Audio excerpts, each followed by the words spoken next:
Welcome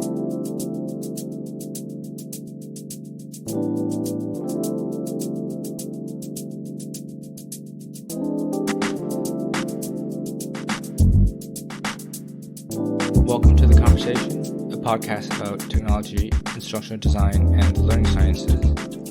I took a look at our analytics and I just saw that we have at least one listener from England and one from Australia. So wherever you are, awesome. I hope you stay tuned and I hope you like what you've heard so far.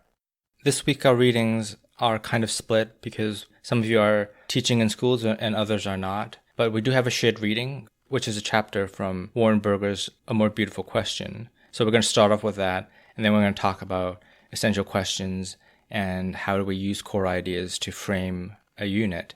Although I think it has applications to even outside of school, so I hope you listen even if you are not a teacher. Before we get started, could you tell us a little bit about yourself first? My name is Chris Owens. My undergraduate degree is in computer science, and I began my journey first as a programmer and then a project manager at Northrop Grumman. But my teaching journey began when I left that job to retrain adults who could no longer stay in their original line of work due to a disability and needed to acquire new skills for a different line of work.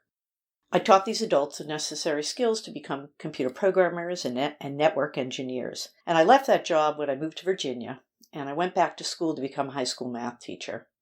So I taught a mixture of math and computer science at a local high school. And then I came back to Long Island, and my goal was to build up their computer science program so more students could have access. Today, I only teach computer science classes, and I've needed to recruit other teachers since the program has grown tremendously in the 5 years I've been at the school. So I feel like I've come full circle from teaching computer science to adults to now teaching computer science to high school students, and I'm in my discipline that I love. So I gave everyone a reading from Warren Berger's A More Beautiful Question, and the chapter title is called Why We Stop Questioning. What did you think about this chapter? I immediately, when I read this, I thought of my nephew, who I watched when he was young, and I nicknamed him Question Boy. And it was always why questions that he asked. And I, began to wonder, did he really want to know the answers, or was he just wanted to talk about this? So I started limiting him to 5 why questions. And after reading the article, maybe obviously rethink that line of thought, because they're really building so many synapses when they're asking these questions and, building those little boxes in their brain to categorize stuff. I remember reading about this in the readings we had from the brain, and I was fascinated by, how many neurons and the fact that they have, like a quadrillion or different synapses they create by the age of 5 years old, and then we start pruning them after that. So one of the little figures that they had was on the precipitous drop of asking questions. And at elementary school, it's at 66%.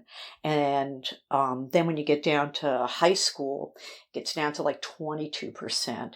So I wondered, is it because there's so many factors that we can look at, but I'm wondering if one of the factors is the pruning of these synapses, or is it just all the other environmental factors? They're growing older. They're maybe not as curious because they have information. Maybe they're afraid. I think fear plays a big factor because they don't want to be ridiculed by their peers, maybe, or they don't want to get that answer wrong.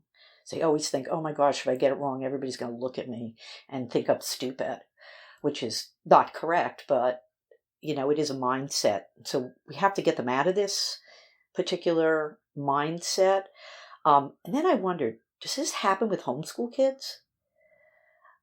Because they may have more latitude to follow their passions. So I don't know where the environmental or, social factors come in. Or is it a brain function? Based on the reading, it looks like the argument that the author is trying to make is that students are made to feel self-conscious about asking questions. Maybe not directly, but the environment is not particularly encouraging them of asking questions and more answering questions, right? So I think that over time that kind of accumulates. And I think the book is trying to open that up and maybe reverse that, because in the reading, they say that students actually, or novices actually, because we talked about novices before, novices often ask the best questions because they're not so embedded in the thing, and they are able to approach the topic in a way that the expert might not have thought of. So I think the thing is trying to argue that students should be encouraged to ask more questions, and maybe ask better questions, which is actually pretty hard to do.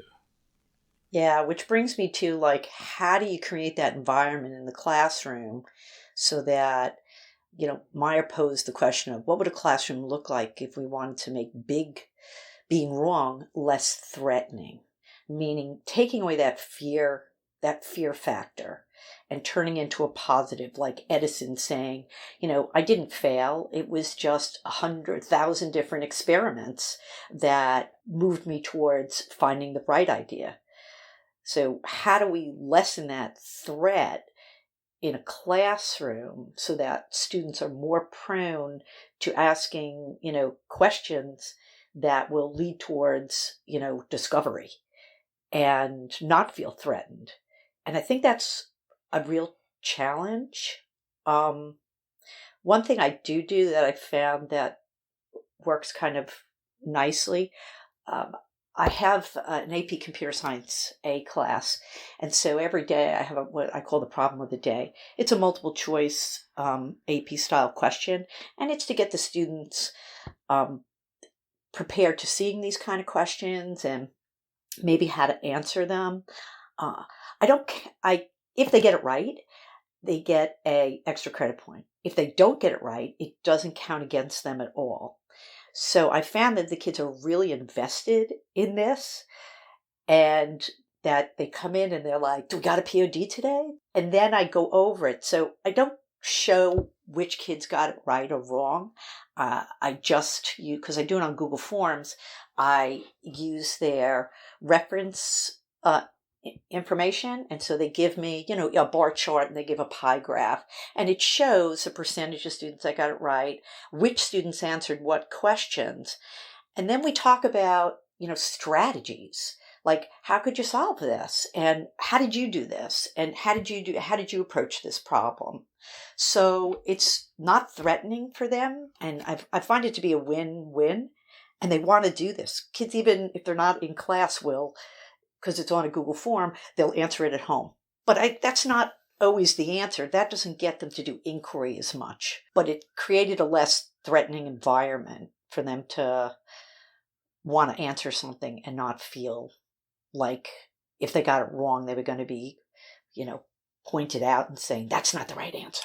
Yeah, I think lowering the stakes is a big part of it. You made a note about productive failure, which is, it's kind of like a redesign of the curriculum to make it more centered around discovery and not around one solution, and sharing strategies over time, that kind of thing, which is not exactly the same as asking questions.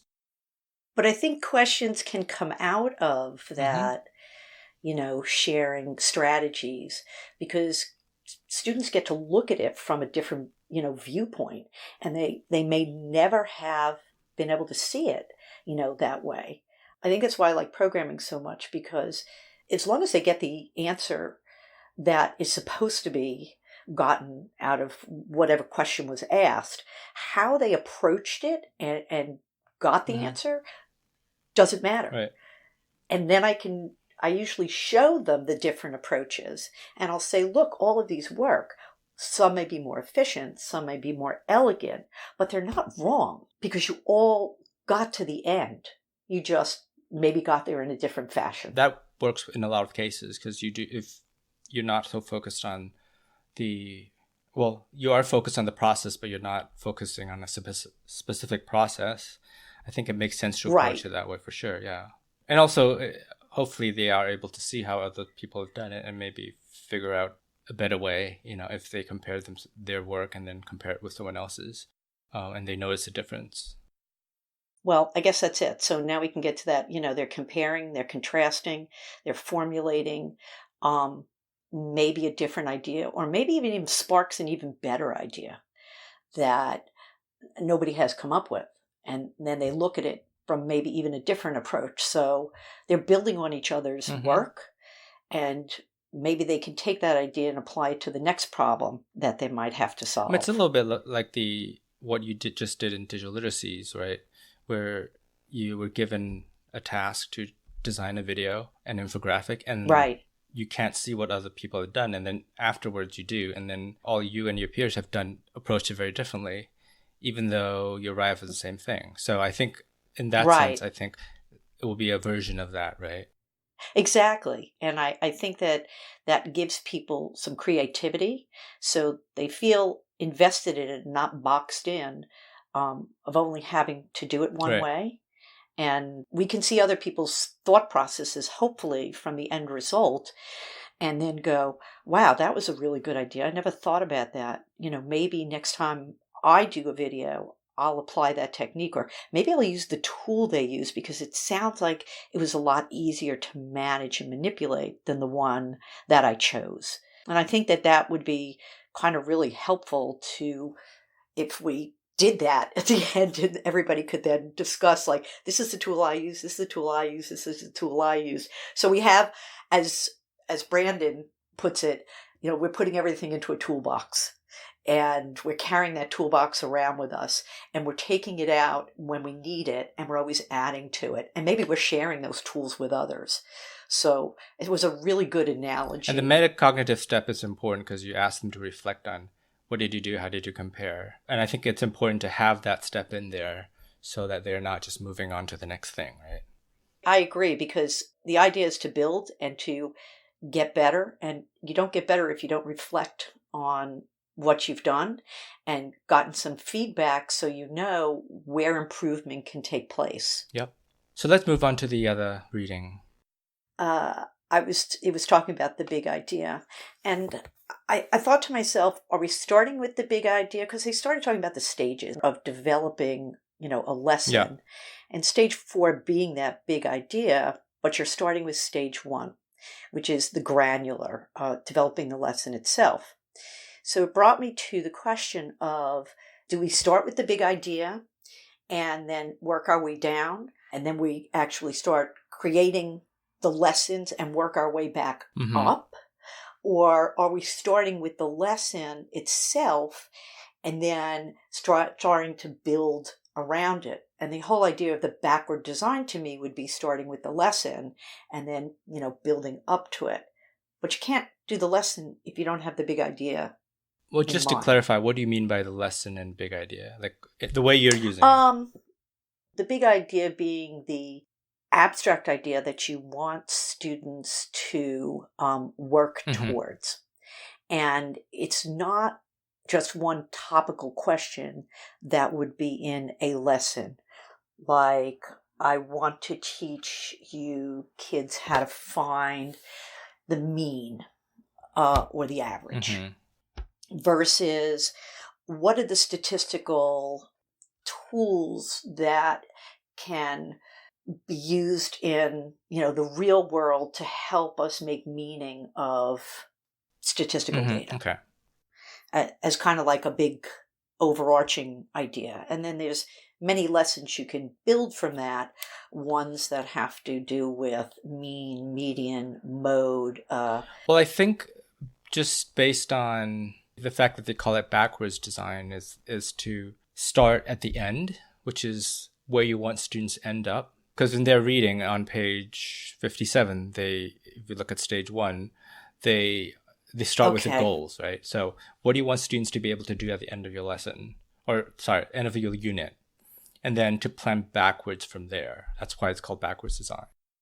Okay, that makes a lot of sense now, because when I looked at that, I was looking at backwards being almost like a top-down design, that you start with this big idea, then you break it into units, and then you develop each of these lessons. But all they've done is turn that upside down and said that the big idea is the overall goal, and then we're going to break that into smaller ideas or units, and then we're going to break our units into into lessons. So that kind of makes more sense now. And I guess then if we look at that, there's a nice graphic on page 71, clarifying content priorities, where they have the big ideas or the core tasks in the middle, and then you work outwards. So I think that is a good visual to put this into perspective. Because I think it's often easy to start with, well, because they're saying you should start with the big ideas and then move out from there. Right. I think oftentimes, if you look at the examples they gave, in the outer circle, the example was key figures who contributed. I think with a lot of like history examples, people often start with the key figures and dates and all that stuff. And they're saying you should start in the other direction and not worry about those as much as understanding the core concepts first. Which actually brought me to, another question that I had, which was, if you're going to start this unit and you're starting with the big idea in mind, I should say, should you be stating that big idea in mind at the beginning of this to try and create, I don't know, buzz, excitement, something to say, this is the goal we're going to be working towards? Or do we uncover that at the end, that now let's put all of this together and see if we can make sense of it, and how would this fit into this big idea? So I think it would depend on what you're teaching, whether you talk about explicitly a big idea or not. But for me, I think the thing you start with usually is the essential question. When you're talking about like a more formal education, I think that is the question that you want to ask that is hopefully interesting enough that the students would be hooked onto it. And that has something to do with the big idea you want students to get at. Because there was a little confusion in that, one sentence, I think it was on page 69, Lynn Erickson, who's a colleague of the author, states that the big idea should be represented by one or two words. But then on page 70, the author states that the big idea can manifest itself in various formats, a word, a phrase, a sentence, a question. So I was like, wow, that's a little confusing. But then I thought to myself, you can have that big idea, which they gave, if you want to pull it out of the standards, we're talking about using those nouns. And most of those nouns that they said use them in pairs, which would be that one or two words. So, and most of them were like compare and contrast. They were antonyms of each other, that, light and dark, absolute and, irrelevant. So I found it really interesting. And then I said, well, kids aren't going to, that's so broad. You need a question. Yeah. You need something that they can focus in on to be able to answer, that idea. They gave some good they gave some good examples, particularly in science for, let's say the big idea is chemistry's periodic law. And then the question would be, where did atoms of the universe come from and what is their destiny? And that's abstract because they don't know. And sometimes it's a really hard concept to wrap your head around, what the heck? I don't know. I don't know what their destiny is. I know we need atoms. Everything's made of atoms, but what do you mean their destiny? Well, we talked about questions. I think you invite further questions, right? You invite interest, you invite more engagement than just presenting it as something that they have to learn because that's the way it is. Like a few weeks ago, you mentioned something that's hard for students, which is recursion, right? Is that what you mentioned?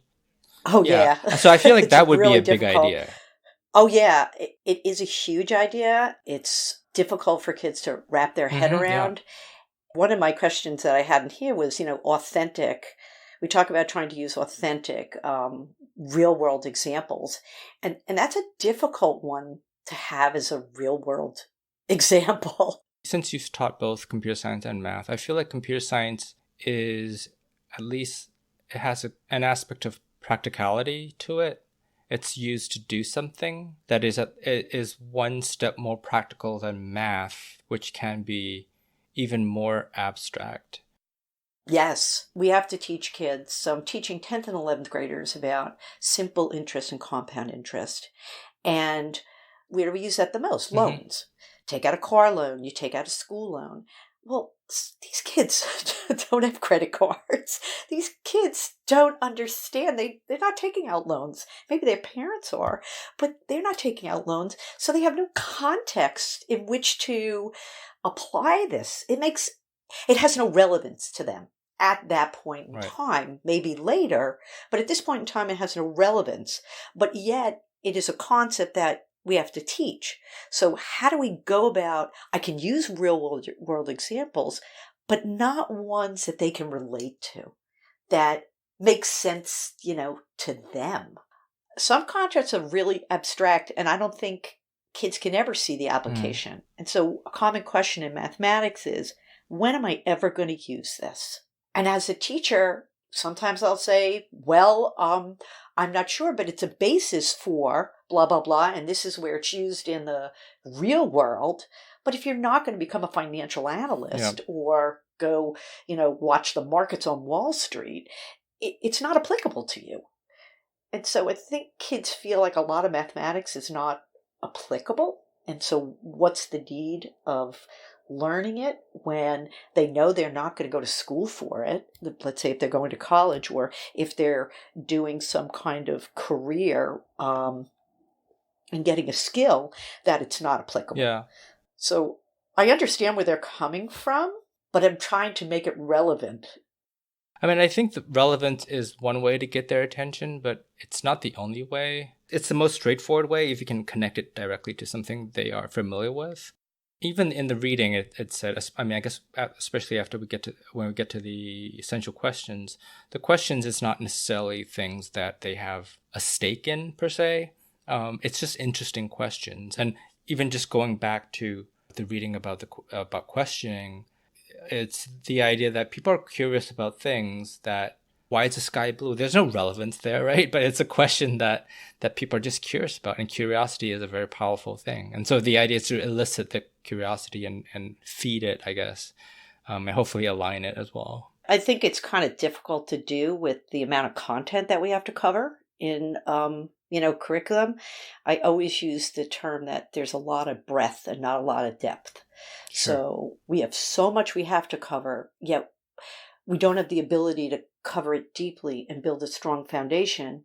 And if we had that, we wouldn't have to cover so much material, because students could actually then use that foundational knowledge and make better connections, so that if they're given a problem they've never seen, they can apply that foundational knowledge and work towards that, solving that question. So it becomes a slippery slope in that we want to ask these inquiring questions. We want to ask students to be engaged and asking inquiring questions, but we're time limited, and it's an unfortunate situation. Yeah. I know I mentioned this in previous episodes. I talk about the spiral curriculum, which is where you design a curriculum like a spiral shape and you keep revisiting concepts while you move ahead, but you revisit things from before, which is kind of a way to achieve depth as well as breadth, because they're not losing what they learned before, but they're making these connections over and over again. I think that is a good way, because I do, especially in K-12, I agree that it is very difficult to, when you look at the standards and what they need to do with it, it's hard to devote time or have the luxury of time to dig deeply into something. So I think that's the whole idea of understanding by design, backwards design, is how do you design something in a way that maximizes that? I did have one colleague who did that, and I found it very interesting, because I had never approached it from that aspect, and I thought it was a good idea because it kept revisiting that. But she also put, the forward questions in there too, like things they couldn't answer because they hadn't learned them yet, but she was trying to get them to see if they could make a connection with that, and they were going to get there. So I found that really interesting, and I've tried to do some of that in my lessons, or maybe it might be in some homework that I give them, so that you keep revisiting, and we keep that. I think it's Barbara Oakley, where she said, recall and repetition is very helpful in building those connections in your brain. And I know there's been a lot of poo-pooing of repetition, but I feel that in some aspects it's really important, like learning your multiplication table, because it's always there. What were some other questions you had about the reading? I'll just go back to the whole big idea thing. So when should that be introduced? Should it be introduced at the very beginning, and so kids know what they're going to be working towards? And then should we be reintroducing that as we're going along, so kids can start making, hopefully, connections to try and build towards answering that? What's your thoughts on that? I think you would probably introduce them towards the end instead of the beginning. I think it would be also be something interesting for them to kind of think about, like, what do you think the big idea is? Have them make the connections. Maybe they'll connect it to different things, I think that would be kind of interesting as well. Would it be interesting for them if you said, what do you think the big idea is? Yeah, for sure. Yeah. And have students maybe try and figure out what that big, maybe even they talk later on about overarching ideas. Mm-hmm. Maybe we can get to that, but that big idea that, what are we trying to get to here? Yeah, no, definitely. I think so. Because if you tell them, they'll be like, oh, okay, all right, let's move on. Right. But when you right. you have them make the connections, I think it's for one thing, it's probably more, they probably remember it more, right? Well, I think when they come up with it, they remember it more. And because it's their discovery, it's not me or us as teachers just telling them what the big idea is, but that they've put these all together. Then they've put it all together. Yeah. Then they've thought about this maybe theme that connects all the strands from each of the lessons together, so they can uncover, we'll say, that big idea, because it is supposed to be abstract and it might even be confusing. And if we give it to them at the beginning, it may be a turnoff. Mm-hmm. Unveiling it at the end is probably a better idea, and maybe even having them try and figure out what it is a better idea. Yeah. I mean, if you have an essential question, I think maybe that would give them a hint as a general direction. I agree, because you're working towards something. So those essential questions should always hark back to the big idea. And I like the term the author used. It's the linchpin that holds all of the lessons together, kind of like the axle on a wheel. Yeah. And that the lessons are each of the spokes that go out. We could group spokes together as a unit. And so all those units then together would tie in to be the big idea. It's a good picture. Yeah, it's a good analogy. Mind. Yeah. How about we talk about standards? Because I think that coming up with these essential questions isn't easy. And there's so many standards. I look at all the standards for, we'll say, Algebra 2 or Algebra 1 in mathematics. It can make your head spin. And there's no way that you can fit them all in. So, or unpack all those standards to say which are the ones that are most salient that I need to maybe focus in on.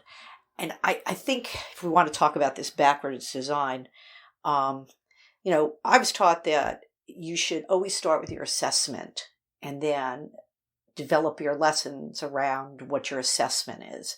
So if we look at that schema, and the Regents being obviously the ultimate assessment, because the kids have to take this at the end, should teachers then be basing those big ideas off of the Regents standards that are given, so that they make sure that they cover the material? And would that be helpful in them choosing big ideas that might fit into the Regents type questions? I hate focusing on the test but unfortunately we're boxed in to do that. I think what the authors try to say, and I think it's a general good idea, is if you have the standards you need to follow, that can be your big idea or your the goal that you want to establish, but not necessarily design around a specific assessment. Because if you are able to teach the concepts correctly, then they'll be able to handle the assessment. It's so you're not tying yourself specifically to the assessment, but tying them to the things that they need to know in order to do the assessment. Yes, and I agree with that. More than, here's the assessment, now I'm going to design every lesson to answer the questions on my assessment. I do always have a goal in mind, like when I create assessments, but my goal is more, big topics, not specific individual questions I'm going to ask, and you got to get this particular one right. I don't like to get down to too much granularity when I'm designing the lesson, because I feel like then I'm only focusing in on those yes or no kind of questions, so they'll get a multiple choice question correct. Instead of learning the concept. I say to my students quite often, I go, boy, if I could just throw out all these tests, I would totally approach this differently, but I'm focused in on you learning and understanding the content, and maybe even choosing what is it that you want to learn. I mean, this is what I have to teach you, but what else could we possibly learn that you think is interesting, that would maybe be helpful, and I'm not worrying about time constraints or an assessment at the very end to see if they've gained the knowledge they're supposed to gain during the class. I think a lot of teachers would approach things differently if we were unbound from assessments. Yeah, for sure. I mean, these high-stake tests has not been good for learning, ironically. No, it hasn't. And I think because teachers don't have that time to build a foundation, teachers don't have the latitude, and we're forced to cover so much content that we can't build depth. Often kids will say, well, I don't get it. And crushing to say, well, we have to move on. You'll need to come to extra help because we can't spend the time in class on this, or I can't answer that question now because we don't have the time. I think that crushes kids. I think that they figure, why should I even bother asking questions then? And if they say what they don't understand, it's better than if they don't say it at all. So that's a really good. And I guess depending on the question, if you can say, put a pin in it and we'll get back to it because the next lesson builds on this or something like that, if that's possible. Right, or maybe an exit ticket where they write down, what questions do you have? Kind of like what you do at the end, and say, do you have any questions? And they can then pose maybe something they didn't understand in the unit, or something they might want to build on from there. I know that's more work on the teacher's part because they'd have to be looking through these exit tickets all the time. And then I think using them maybe judiciously would definitely be helpful. Yeah, it's tough to find that balance. You only have that much time. Right. And so much content to cover. So I was just trying to think of what would be helpful for, a new teacher who was trying to come up with lesson plans and focus in on these big ideas. Where would they start? Like, where could they pull these big ideas from? And so the standards are helpful, but then culling out what they need is very difficult. I think it's a chapter 3 reading where they talk a little bit about the standards, and they say that if you look at the standards and the sub parts of the standards, there are like thousands of things you need to get to. Right. Which is not realistic. I don't think, that's reasonable. It's definitely not realistic. I think that's another reason to use big ideas, because big ideas are overlapping in all these different things. So that allows you to get to more things. If you focus too narrowly on a specific strand of a standard, then you don't have time. But if you identify the big ones, then it allows you to do more with less. I think it was around page 64 where they talk about unpacking the standards and establishing goals. Mm-hmm. They talked about, when you're coming up with a big idea, to look at the nouns that are repeating in a standard, and then look at the verbs. Those are the actions you want to take. So the nouns would apply to the big idea, and the verbs would apply to those essential questions that you need to be asking, and help as a guidance. But I think it's the culling out or synthesizing down some of these standards so that you get to like the meat of what you have to achieve is difficult. And I think that does come, hopefully, over time. As a brand new teacher, you can't hope to be the expert on that. Yeah. So we can only hope that that comes over time, and maybe working with colleagues who are teaching the same subject matter that might have a little more experience with it and could, offer you guidance, or you working as, I like the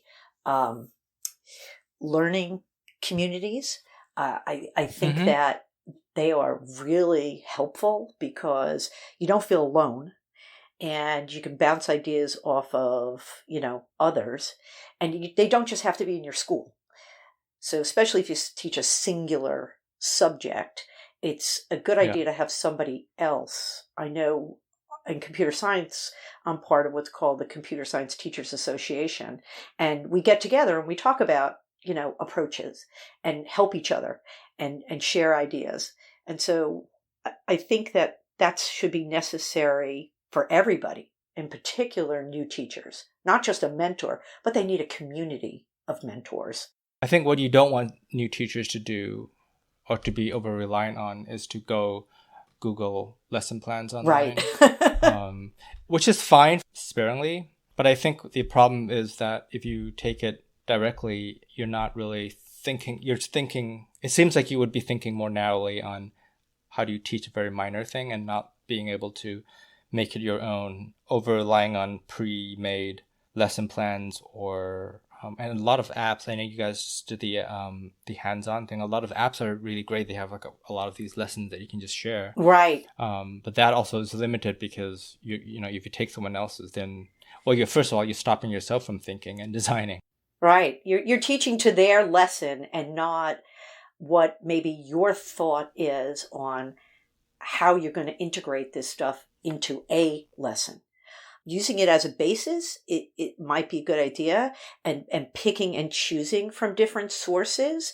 I know I do that all the time. I will go to multiple sources to try and put my lessons together so that it looks the way I want, but maybe somebody has explained a portion of it in a unique Sure. way, or maybe that I can go to a website that has a good example, just so I don't have to make the example up. But of course, as in creating that lesson, that's very time consuming because I'm thinking about how do I want to approach the idea? What's the idea? Or we have to, in our school, we have to have an aim, which I guess you can think of as maybe the essential idea for that particular lesson. What are we working towards? What's the goal that we're supposed to be working towards in this lesson? And it should be in the form of a question. So I guess I can look at that as an essential question. And how am I going to take these pieces from maybe these other lessons to fit into my aim? So the aim I'm not getting from another lesson, I'm creating the aim. Yeah. Now, how can I use these information that I've culled from multiple sources to put it into a coherent and cohesive flow so students can understand and be engaged? I do ask a lot of why questions and how and what would you do differently, which brings us to that whole idea of the why and how questions versus the yes and no questions. It was interesting, when I was first starting, I was told I shouldn't be asking yes and no because those are closed questions versus open-ended questions. But I've found that by asking some yes and no questions, I think they work if you follow them up with how can you defend that? And why do you think, what's your reasoning behind agreeing with this? And can you explain how you came to this answer? So I don't want to totally negate yes or no questions. I think it's dependent upon if it's only a definitive answer or can you build on that so they explain it so other students can understand how the answer maybe was derived. Typically, if you take a research class, they'll say don't ask a yes or no interview question because the person will just say yes or no, and then you don't really get a very good response. But it's perfectly fine for an essential questions, right? Because in page 111, they talk about how some of the yes and no questions can make really good essential questions.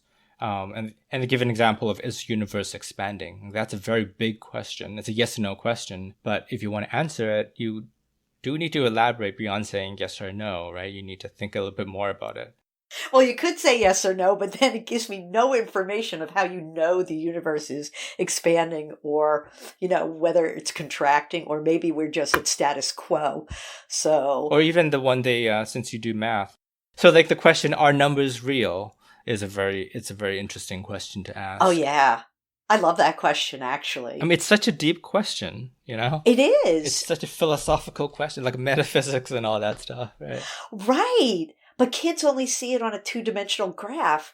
If you make it on a 3-dimensional graph, then you're like, okay, it really is a real number. I just can't represent it on a 2-dimensional graph. How do I say it exists? So definitely, yes and no questions are fine. One thing about essential questions that I think for if you're doing unit plan assignment, you'll have essential questions. And the common mistake, I guess, is that it can be hard to distinguish between an essential question and a question that's a good question that a teacher might want to ask, but it's not essential. So I want to make sure that you and everyone else understands the difference. So for example, oftentimes I would get someone would say essential question like, why is it important to learn quadratic equations? Now, that's a good question. That's not an essential question. And I think the difference for me is that an essential question is kind of like a question that people ask. Not a teacher would ask, but someone in the real world would ask. I don't think like anyone in the real world asks like, what is a quadratic equation or why is it important? Like that's a question that a math teacher would ask, right? Right. And kids will go, no, their question is, why do I need this? Yeah. And it's where am I ever going to use this? I think that's their question. Like last semester, I think I was pointing that out, and a student changed it to, I forget whether it's quadratic equation or something else, but they tied it to like, how can, let's say, quadratic equations help predict earthquakes or tsunamis or something like that. Right, but an even better question would be, can polynomial equations Polynomials. I think that was the one they were talking about. Yeah. Can polynomial equations be used to help us make predictions? And yeah, because one of the units I did was line of best fit, and I used earthquake data to have kids predict when is the next big earthquake going to happen in California. And they came up with that about every 25 to 30 years, a major earthquake of over 0.8 on the Richter scale occurs. And so, believe it or not, it should be coming up very soon. I know, it's scary. But I think that would be the big essential question. Yeah. Versus, in this particular example. Yeah. But even those are hard to come up with. They are. And I think they should be. I think it's easier to come up with a question that is perfectly fine to ask, but not essential. So like with this class, if you look at the syllabus, I divide it into part 1, part 2, part 3, and I have each questions. And those, for me, those would be essential questions. Like, what is learning? What does it mean to have learned something? Is learning, understanding the same? And how do you know learning has occurred? For me, that would be an essential question as opposed to something like, what is UDL? That would be a topical question. What is SAMR? Yeah, exactly. Those are, again, fine questions to ask, but not essential because most people don't go around asking people, like, what is UDL, right? Well, they're focusing in on a specific idea, though, versus focusing in on a whole overarching idea, which would be an umbrella that covered all of those kind of frameworks. Yeah. So your lessons themselves should maybe be focused on those topical questions, or those are the ones you ask inside your lessons, and the essential question might be the question I'll call it the aim of the lesson that you're then going to tie together. The authors call the essential questions signposts to the big ideas. So I think that's maybe a good way of distinguishing the two. If we're talking about that big idea, and you posed your big ideas as questions, did you start off with that 1 or 2 terms that then grew into the question you wanted to ask? So on page number 74, so generated big ideas as an outgrowth of related and suggested pairs, like absorb and reflect, nation and people, nature versus nurture. So when you were coming up with your essential questions, did you think about that? I mean, for me, the big idea is basically the course title. It's technology and instructional design. Like those are. I guess you're right. We could look at that, and that's really like two words that you're using, and then you broke it down to, I'll say, three big essential questions that you want us, or would you call them overarching ideas? Well, I designed them as essential questions. Okay. And I made sure, like, what was important is that learning is always the key thing. Because I don't want people to think of, like, what technology do I use? Like, that's not the first question you ask. It's more like, what do you want people to learn or understand? And then think about, like how do you think about technology and Bloom and Sammer and all that stuff? So I think for me, that was the big idea is how do you design good instructional design, and how and when, I guess, technology should be used or not used as part of your design. So last week we learned about UDL. I thought, how would you say that UDL can work in conjunction with UBD? And are these two separate approaches? Or do we put the UDL framework in with the overarching, our big idea? Like we're creating our lessons based on this UDL framework. That's a really good question.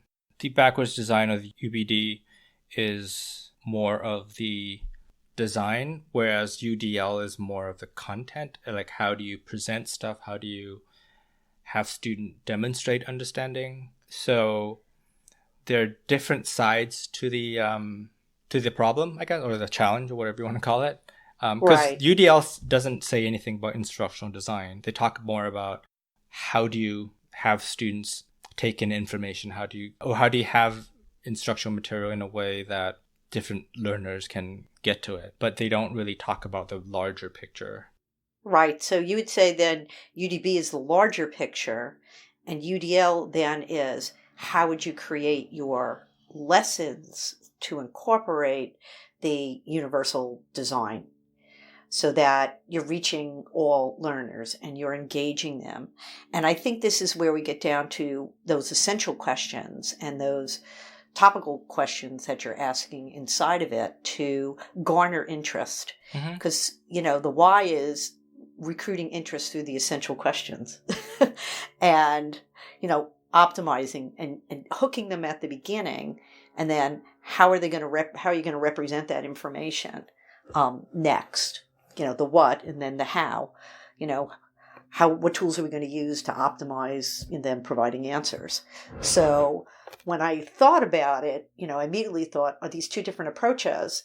But then I started thinking about it, as you said, that one is a big skeleton and the other is how are we going to create each of the little mini skeletons. Yeah, if you think of UBD or backwards design as like an architecture's blueprint for a building, maybe, and then UDL would be the actual materials that go into designing that thing. They're not unrelated, but they're not the same as well, and you kind of need both. So I think UDL is once you have your larger blueprint, which is kind of basically what a learning or a unit is, right? It's a blueprint. How do you actually put that into action is where UDL comes in.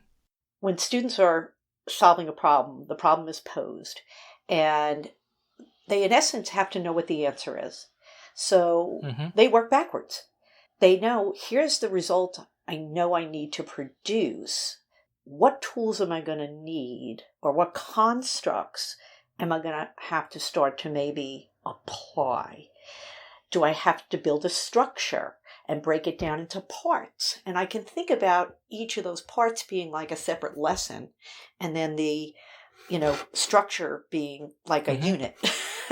In object-oriented design, we call them classes and methods. So the method would be the lesson, the class would be the unit, and you put all the classes together for the project, and that's the overarching or big idea so that you can get out the answer that you want. And, I know that essential questions are the basis for engaging learners to promote thought and discussion, and we should lead the investigation with those. And I asked about the open-ended and the closed-ended types of questions to get us there. But I think what warrants maybe a little more discussion is, how do you develop these ideas? How do you develop these essential questions? Basically, essential questions can be framed around 4 categories of big ideas. So effective skill learning, key concepts, purpose and value, strategy and tactics, and contents of use. I think it's on page 115, right? Yep. 4 types of essential questions. Yeah. Right. It was with those figures, those figures that were on that page, overarching and topical essential questions. Like, how do you ask these, essential questions? And they gave a lot of really good examples here so that, teachers could start thinking about how this could be applied. But I know they called them overarching. And in the readings, they talked about overarching questions being ones that could go across multi-year curriculums. Like, we're not going to lose this question. This can be applied over every single year. So if I take mathematics, applying the idea of algebra and solving for an unknown, that is the essential core. And whether it's Algebra 1, Algebra 2, trigonometry, you're always working towards solving towards that unknown. I guess I could call that the big the overarching theme. Yeah, the Uber. Good way to put it, the Uber question. Yeah. So I thought that was a good guideline. I think you're right that essential questions do need to be developed. I think if the question comes too easily to you, that it might be a good hint that it's not an essential question. That's a good point. To ask an essential question, again, going back to the very first reading we did, or of this episode, is like, it's a good question, but it's also not easy to come up with. But it's also worth asking. Yes. I guess it's an important thing. Right. And if you're thinking about what the essential question is, you want to build your lesson on that maybe essential question.